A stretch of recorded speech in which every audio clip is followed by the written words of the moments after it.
Bonjour chers élèves, j'espère que vous allez bien. Aujourd'hui, on se retrouve pour une nouvelle leçon de grammaire appelée les variations en nombre audibles dans l'accord sujet-verbe. Mais avant d'entamer la leçon, on s'arrête pour faire un petit rappel sur la notion du sujet et du verbe. Regardons ensemble l'image. Qu'est-ce que vous voyez dans l'image? Oui, il y a une femme, des légumes, elle prépare un repas, bien elle cuisine.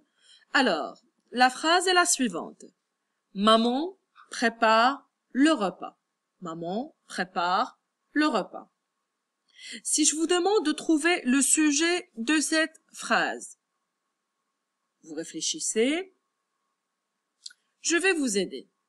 On a déjà dit que le sujet, il désigne soit la personne, l'animal ou la chose de qui je parle. À votre avis, ici dans cette phrase, je parle de qui? Oui, je parle de maman.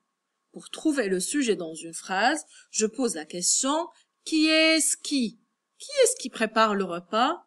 C'est maman. Et si je vous demande de trouver le verbe? Je vous rappelle que le verbe, il indique ce que font les personnes, ou bien les animaux, ou bien les choses. En général, ce que fait le sujet, ça veut dire l'action que le sujet fait, c'est le verbe. Ou bien l'état, comment ils sont les personnages, ou bien les personnes, les animaux, c'est le verbe. Donc le verbe, soit il désigne une action, ou bien un état. Ici dans cette phrase, où est le verbe? Je vais vous aider encore une fois. Pour trouver le verbe, je pose la question, que fait le sujet? Que fait maman?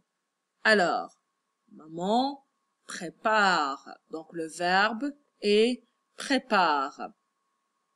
On va prendre un autre exemple. Regardons ensemble la deuxième image. Qu'est-ce que vous remarquez dans cette image? Bien, qu'est-ce que vous voyez? Qu'est-ce qui se trouve dans l'image?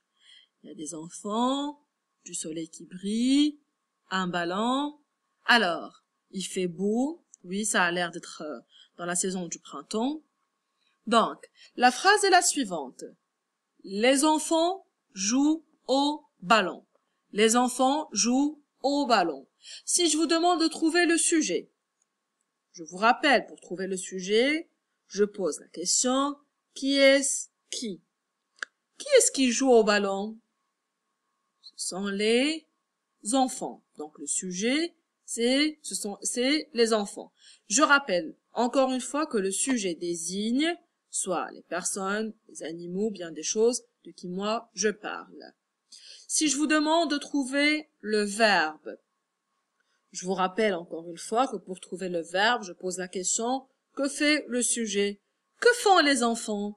Donc les enfants jouent au ballon. Donc l'action que les enfants sont en train de faire, c'est jouer. Donc le verbe, c'est joue. Après avoir vu ce rappel sur la notion du sujet et du verbe, on passe à la découverte de la leçon. Je découvre et j'observe. On va observer ensemble en analysant les différents éléments qui se trouvent dans les images ou dans les phrases. Alors, ici, qu'est-ce qu'on a? Oui, un lion. Le lion a une crinière. Le lion a une crinière. Regardez bien avec moi cette phrase. Je vais vous demander, est-ce que cette phrase est au singulier ou bien au pluriel? Ça veut dire, est-ce que je parle d'un seul lion ou bien de plusieurs?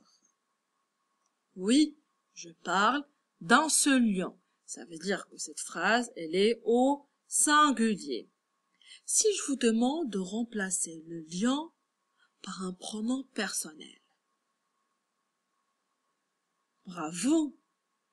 Donc, il a une crinière.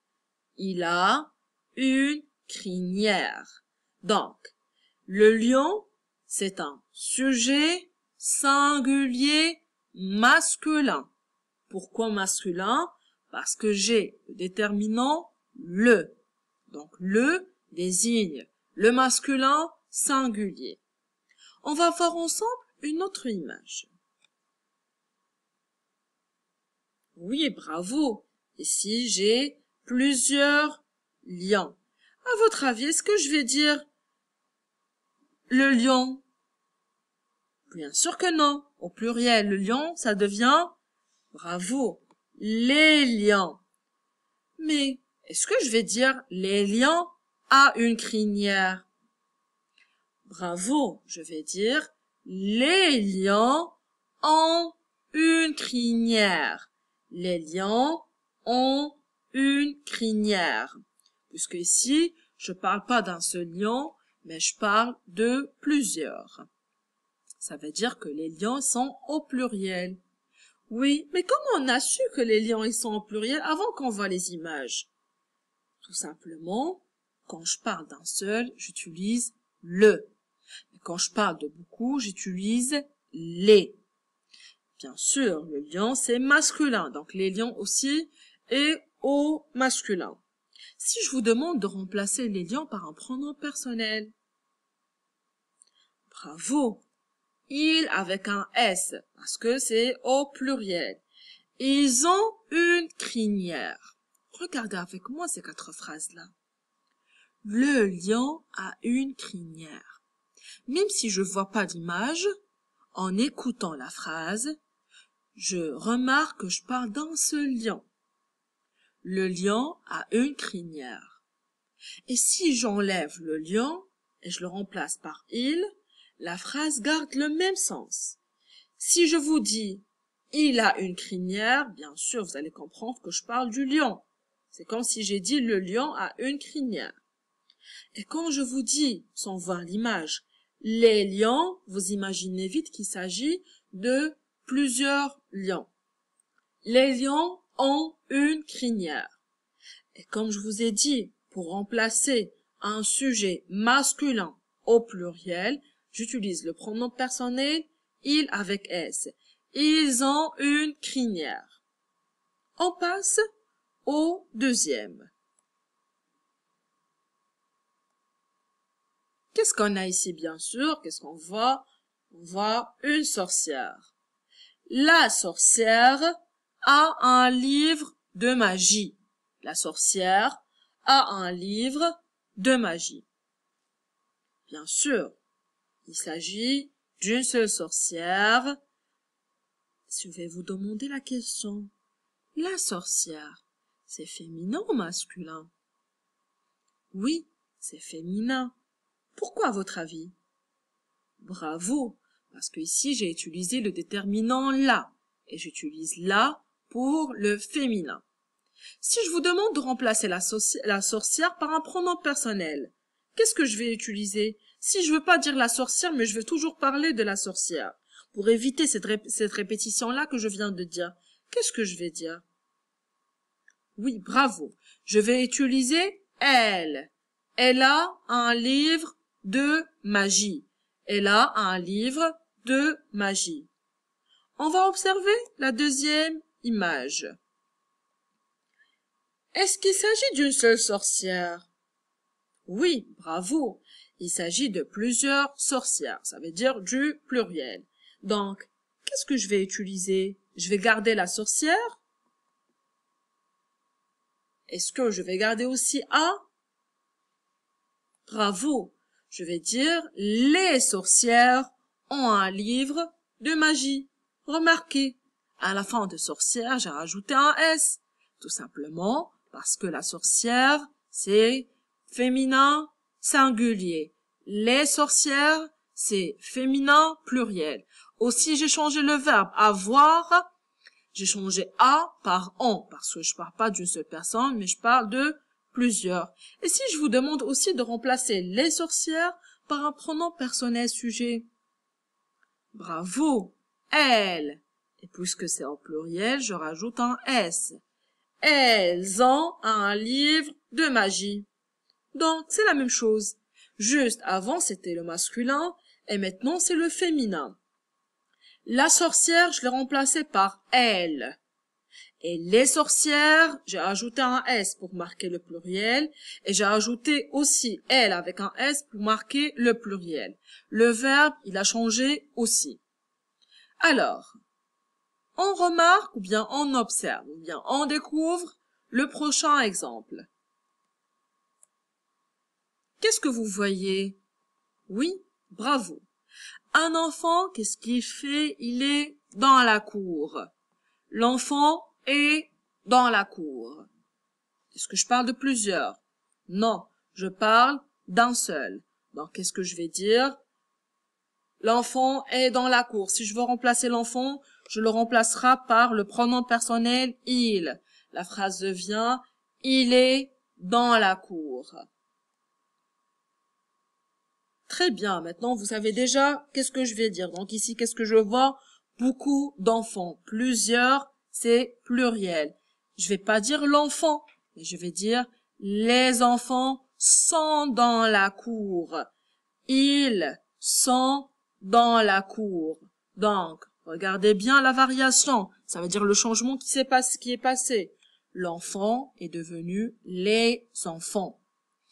Et est devenu plutôt sont. Et puisque j'ai remplacé l'enfant par il au singulier, les enfants, je les remplaçais par il avec S au pluriel. Le verbe être au singulier aussi, il est changé pour devenir sont au pluriel. On passe au prochain exemple. La sorcière est sur le banc. La sorcière est sur le banc. Je parle ici d'un sujet féminin singulier. Pour remplacer le sujet, je vais utiliser elle. Elle est sur le banc. Elle est sur le banc. Si je vous demande de transformer cette phrase-là au pluriel, qu'est-ce qu'elle va devenir à votre avis? Bravo! Les sorcières sont sur le banc. Les sorcières sont sur le banc. Si je vous demande de changer « elle est sur le banc », et la transformer en pluriel. Bravo! Elles sont sur le banc. Donc, je remarque que au singulier, j'utilise le, la, un, une. Et pour remplacer le sujet, j'utilise il ou bien elle. Le verbe avoir au singulier, j'utilise a. Et le verbe être au singulier, j'utilise est. J'utilise le ou bien un pour déterminer un sujet masculin. Pour le remplacer, j'utilise il. Et j'utilise la ou bien une pour déterminer un sujet féminin. Et pour le remplacer, j'utilise elle. Et le verbe avoir dans la troisième personne du singulier, ça veut dire avec il, j'utilise a. Avec elle, j'utilise a. S'ils étaient au singulier. Le verbe être, j'utilise il avec et ou bien elle avec et pour désigner le singulier. Au pluriel, ça change. Le ou bien un, la ou bien une devient soit les ou bien des. Il devient il avec s pour désigner un sujet masculin pluriel. Et elle on ajoute un s à la fin pour désigner un sujet féminin pluriel. Le verbe avoir au pluriel devient ont. Ça veut dire je dis ils ont ou bien elles ont. Et si c'était le verbe être, je dis elles sont ou bien ils sont. Donc, pour la fin, on retient que si le sujet est au singulier, le verbe est aussi au singulier. Il a un ballon par exemple. Au pluriel devient ils ont un ballon. Les enfants ont un ballon. Si c'était au singulier, par exemple, le verbe être. Elle est belle, si je parle de plusieurs, devient elles sont belles. En général, le verbe, c'est lui le chef et le sujet, plutôt, soit au singulier ou au pluriel, c'est le sujet qui commande le verbe. Ça veut dire que le sujet, c'est le chef de la phrase. S'il est au pluriel, le verbe aussi change pour devenir au pluriel. Si le sujet était au singulier, c'est lui qui commande le verbe et il est obligé d'être au pluriel.